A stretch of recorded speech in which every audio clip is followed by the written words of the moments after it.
Welcome to our next topic in anatomy and physiology, the nervous system. As you may recollect, nerve tissue is one of the four basic tissues of the body. And the nervous system is certainly one of the most complex and interesting. In this unit, we'll get to explore not only the biology of the system, but the chemistry of the neurotransmitters, the physics of electrical transmission, as well as the mechanics of perception and response that informs our psychological state. Hopefully it'll inspire you, your interests, and provide some insights into the nature of consciousness and the philosophical discipline of mind-body dualism.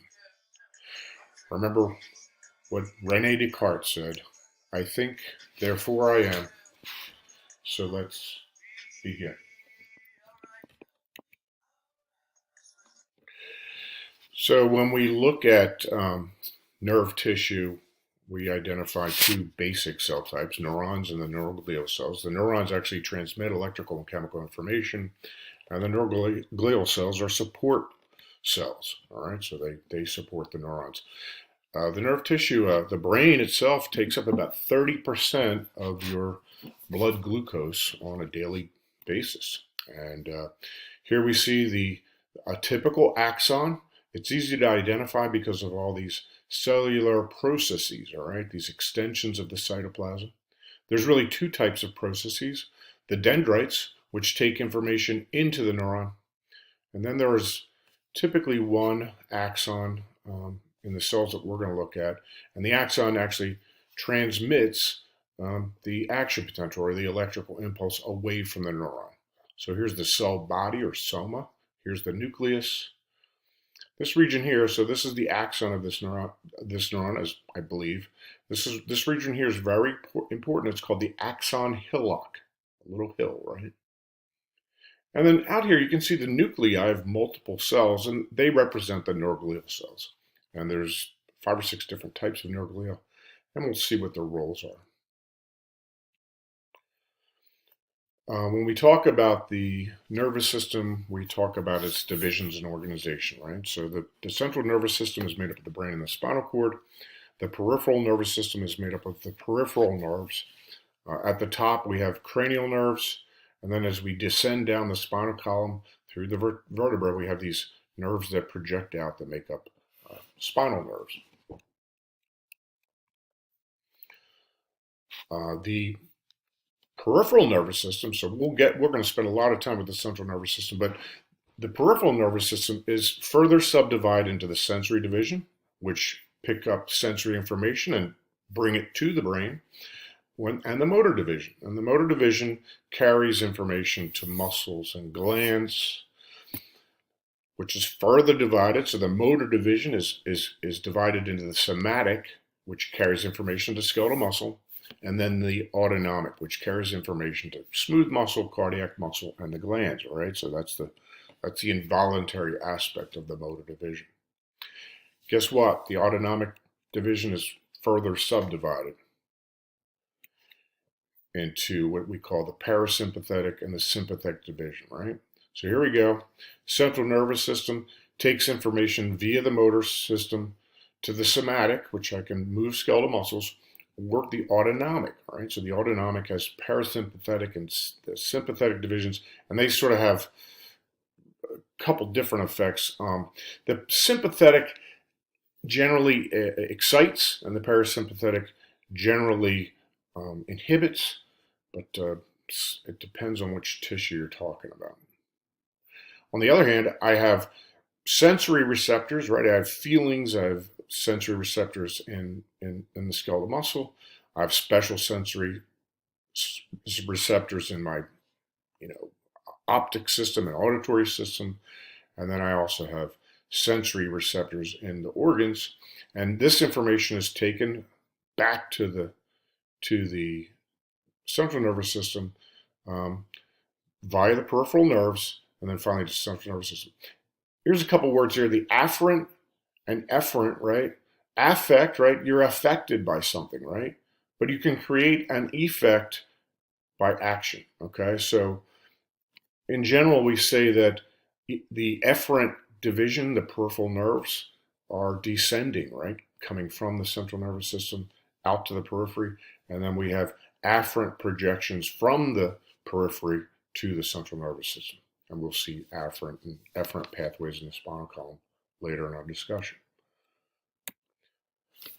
So again, when we talk about the nervous system function generally, we talk about this black box where information comes in, it's processed, and then it comes out. And we, again, divide that on the basis of motor function um, and sensory function, and then this integrative function, right? So the black box is where we sort of process that information, right? So I take receptive information through the sensory system, carry to the central nervous system, and that's where things are integrated. That's where things are processed, and really what we do is we create a mental model of the world, and then we can make decisions and actions based on what's necessary.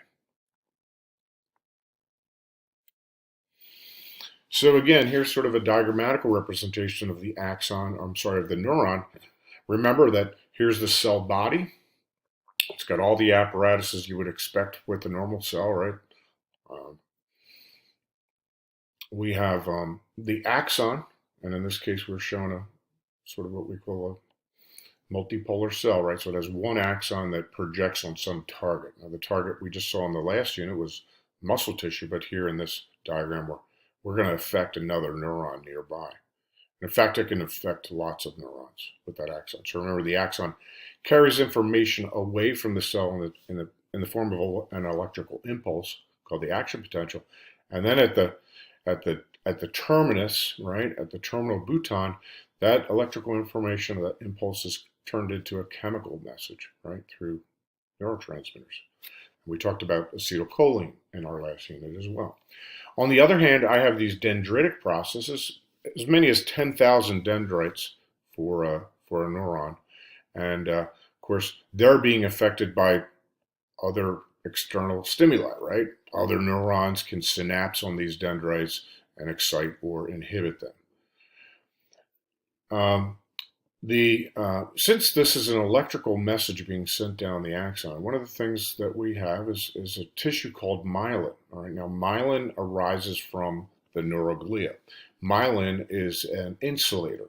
It's an insulator that helps minimize the degradation of that electrical impulse. It also speeds up the transmission, and and so axons can be wrapped by myelin, and myelin is, in part why nerve tissue appears white. In fact, when we look at nerve tissue in the brain and central nervous system, we can identify gray matter and white matter.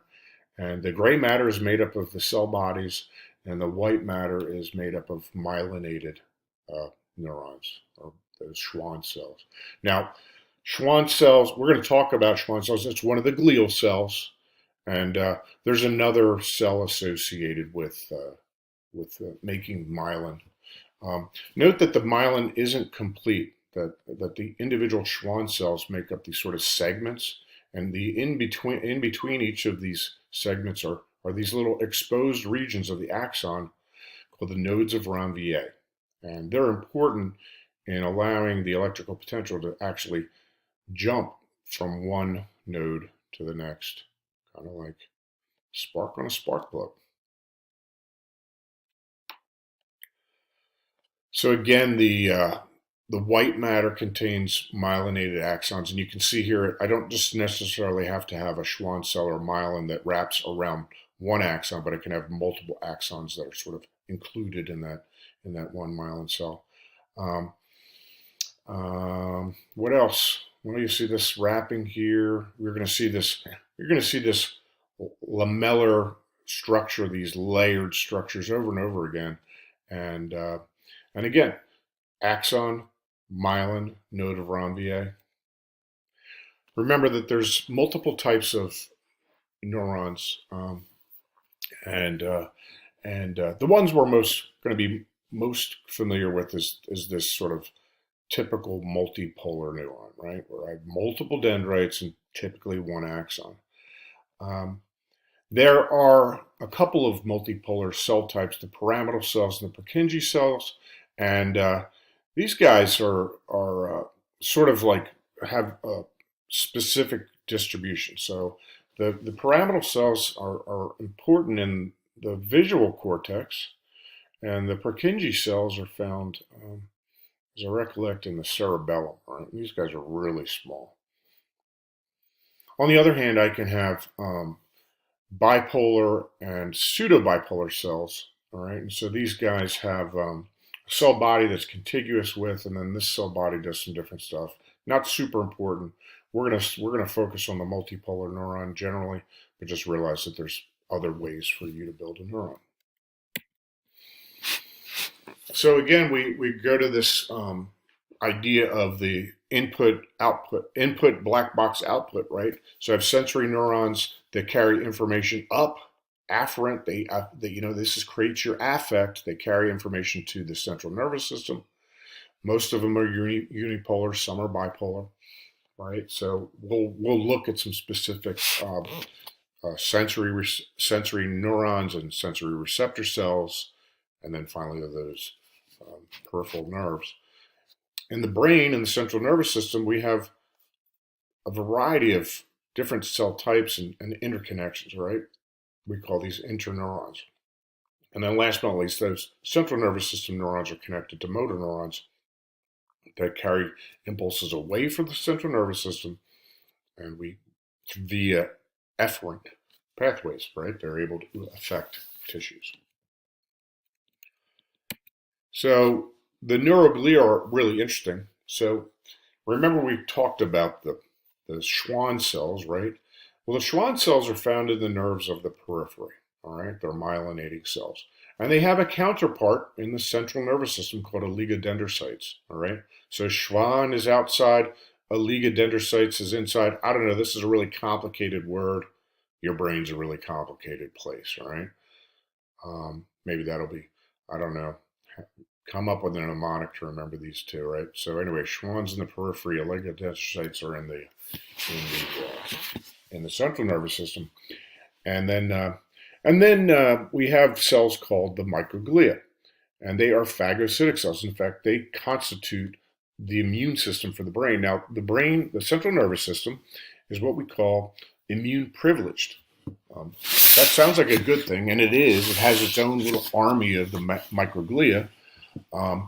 But the brain is protected by a very finely meshed network of capillaries that really resist the entry into the brain of almost everything. Right? Nothing's allowed to get into the brain. It's all filtered through the blood-brain barrier, this layer of capillaries. And so big cells like the phagocytic cells that are the normal part of your innate immune system can't get into the brain, so they have their own. Well, that's good and that's bad, because if something gets into the brain, then it can be overtaxed relatively easily, I guess. And of course, you end up with encephalitis, right? Swelling of the brain, which is always double plus on good. The astrocytes are those cells that actually support specifically the neurons, right? So they connect neurons to blood vessels, and they are responsible for bringing glucose in and taking out waste. Last but not least, and they're astrocytes because they're star-shaped cells.